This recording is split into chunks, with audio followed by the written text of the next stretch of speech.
We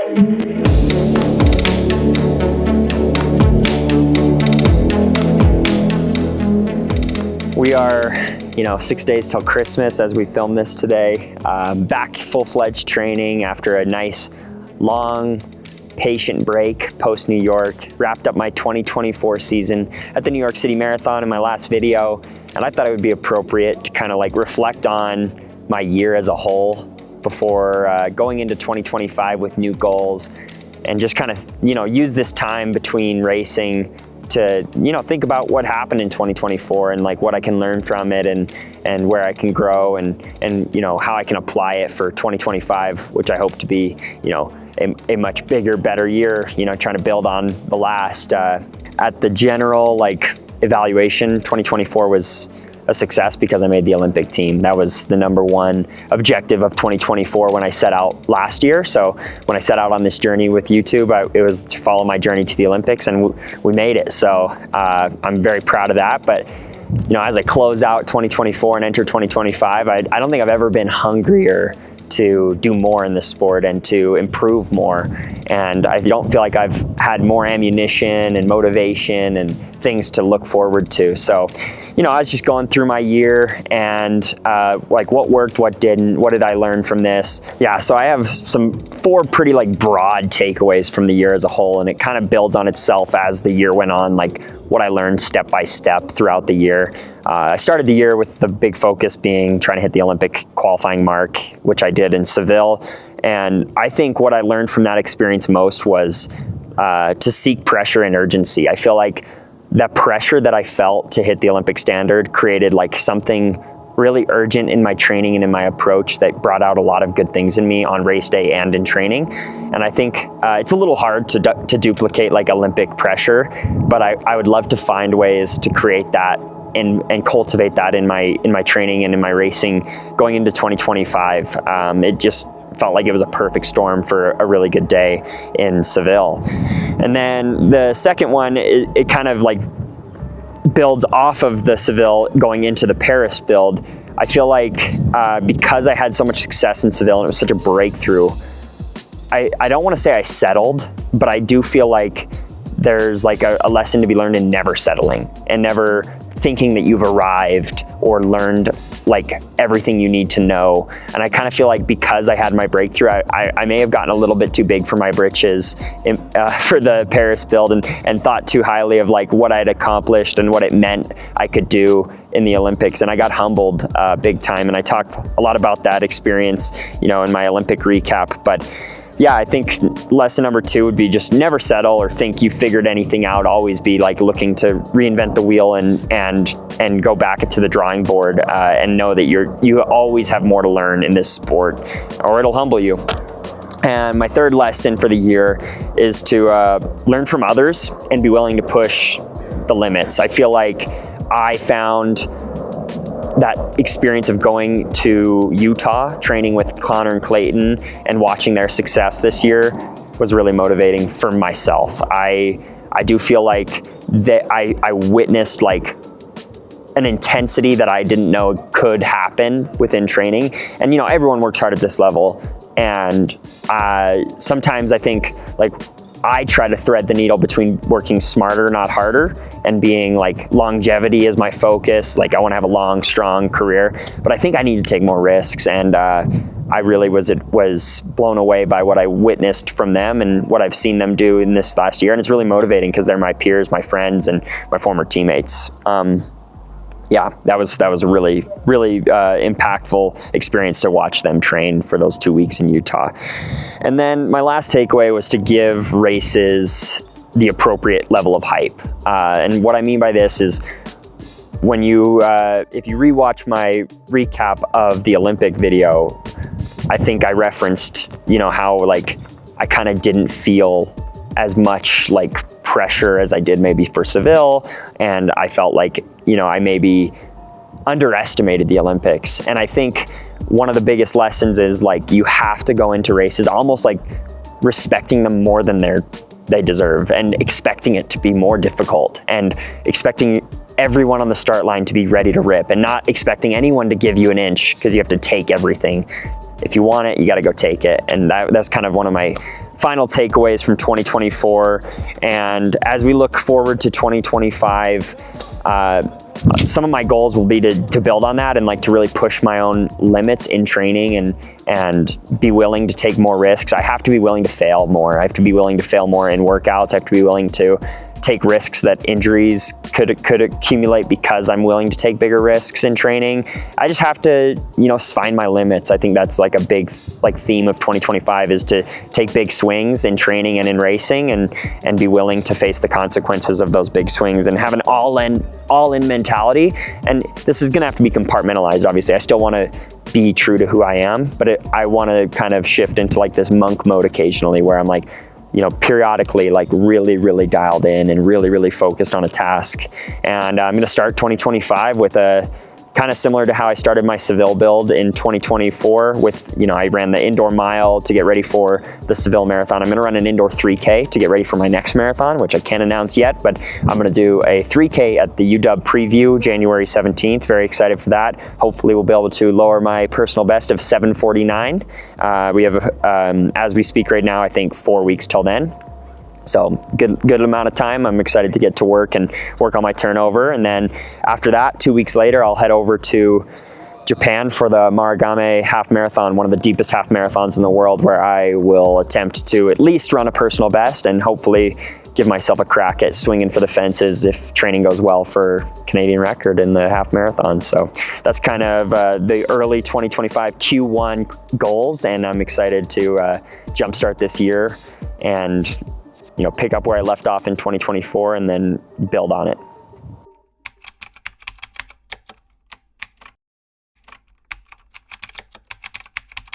Hey.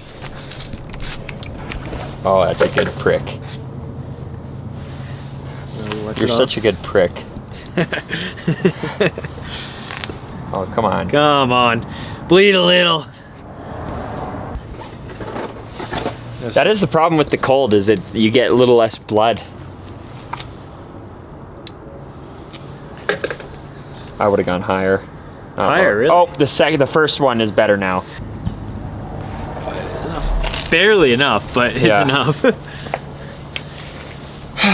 Yeah, my guess is you have to establish a baseline, right? I gotta get back into the practice. I forgot how I did this. 1.5. We like that. See, like, when people are like, you should stay under 2 during thresholds, like, but I finished my warm-up at 1.5. How is this a perfect science? It's not. Yeah, and yeah, that's kind of what I think. It's not perfect. It's like, people walk around with lactate in their body. Like, remember when you were super sick and you were at like a 5 resting? Yeah. Do you remember that? Somewhere between 6 flat, 4 flat? I think we can do it. Somewhere in the middle. First one, 6:02. God damn it, Rory! What would you be more mad at, 6:02 or 3:59? Honestly, at 3:59, I'd be like, all right, so be it. Lactate's 20. Like at this level, it would have killed. It should kill you. What's your lactate when you're in rhabdo? I don't know if rhabdo is affected by it. Well, isn't it just a buildup of like? Rhabdo is a buildup of creatine kinase, which is a protein. But it's probably lactic acid adjacent. No, because I could be speaking on my ass here, but I thought it was lactic acid is due to lack of oxygen during the Krebs cycle. Okay. Versus creatine kinase is created based off of muscle breakdown. Too much protein in your blood. Yeah. And then you start peeing blood. Not Your fun. kidneys are like, not good, not good. Yeah, you're kind of bio major, right?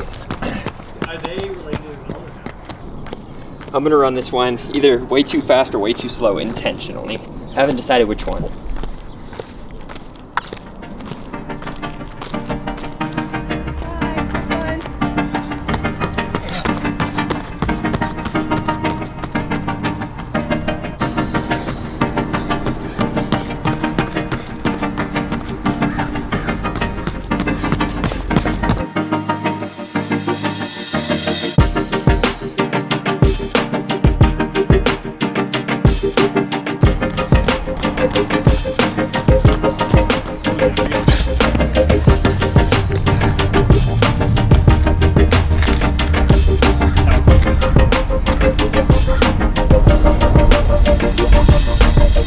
nice and conservative, and it feels like that's the right way to run it today. You know?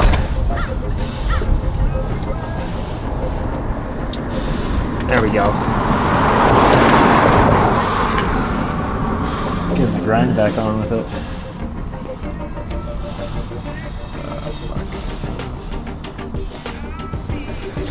All right.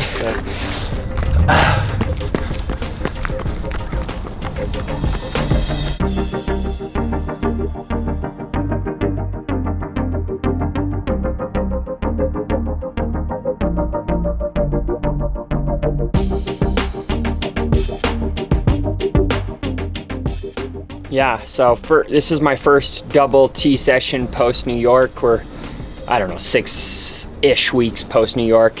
Took 2 weeks down, 2 weeks really gradual building, 2 weeks of like kind of finding a rhythm again, and here we are now, you know, with some races on the calendar, getting ready to rip, trying to find that form again. Things have been feeling pretty good, but today we did classic mile reps on Trina's loop at threshold. Took some blood, which is always fun to kind of see, you know, what the effort indicates on the numbers as well as how it feels internally. Today was a good day where I was kind of locked in at like 5.0s, 5.02, 5.03 for the first 5-6.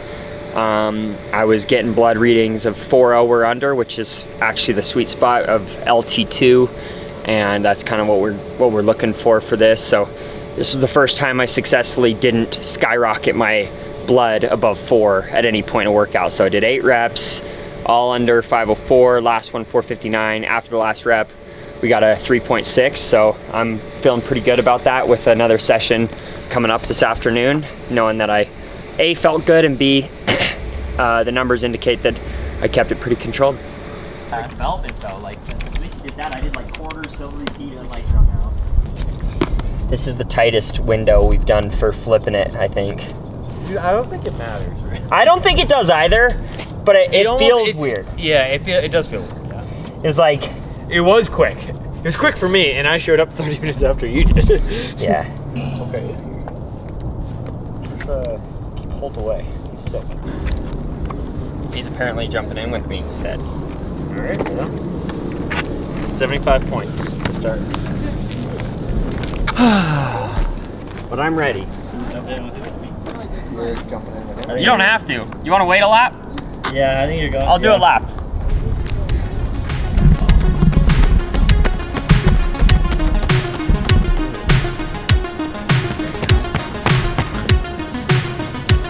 $74.8. Perfect. 459.99. Actually? 99 though? Wow. I had 5 flat. 01. Yeah, you stopped it after a while. Okay. I saw you stop it late. Yeah, okay. I think I But stopped it when your foot hit here. I'm glad you were generous. That's all I'm saying. Where that's on this side. Dude, what were fucking cooking me the last couple workouts? Like, you're off by 2/10. You're up by 3/10. When you're talking quarters. Yeah, when it's a 400 workout and you say it wrong, especially if it takes over the next second, I'm like, you're done. Yeah. You're done. You're dead to me. At 20. I like do everything I can to be like, no. Really? Yeah. Oh, you're jumping in now. Hell yeah. All right. 5. Ready? Here we go. This is gonna feel fast. Oh wait, I'll start nice and easy.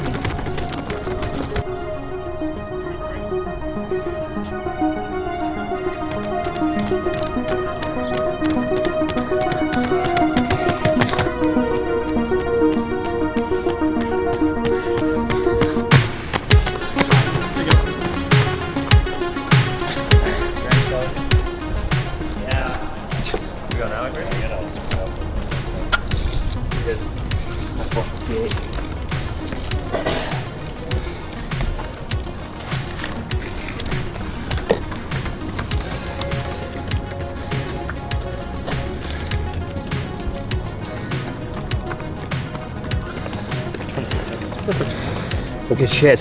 Good shit. Good shit indeed. It feels good, man. Okay. What was that for a rep? 58. 58. Cool. Yeah.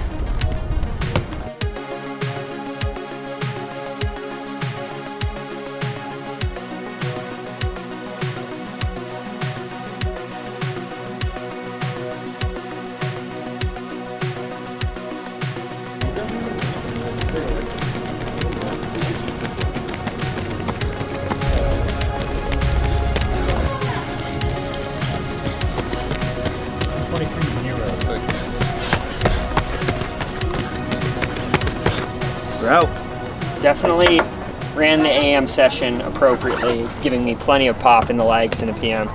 No, and that's, so my thoughts on this are, you know, I think that was perfect, especially with, I mean, you went 8 this morning, we didn't have to go 8, and you're smart with that part, so. Yeah. I think that's, you know, above and beyond what we wanted. It's just to, you know, if we're feeling good, we want to go for it, right? And so I chose that we're rested, recovered, and, you know, ready for this long haul. Yeah. Of course, there'll be days where it's not perfect, and that's fine. 13 miles of thresh on the day. Mm-hmm. Big day, good day. Finger is like gushing blood now. You want a glove to put it on it? No. I have these black pants that I will wash when I get home. That will act as a napkin for the That's time. why I like black clothing. That's why I got black seats. For all the blood in your car? No, I don't fucking trust you guys. I don't trust you guys to come into the car and not get it gross. Oh, dude, I would never. In living in Flagstaff, you can't go like people that have like what if you had like white fabric or something, like you'd be screwed. Yeah, it would just turn brown. All right, I'm gonna jog for 5 minutes. Yeah, so PM session, pretty standard to start with the miles, and John wanted 2 to 3 of the mile repeats. We did 3. Went 5 flat, 450, 8, 450, 7, and then we switched to 8s. We don't have to. Went 223, 223, 223, 222. 11 mile repeats and 4 800s throughout the day.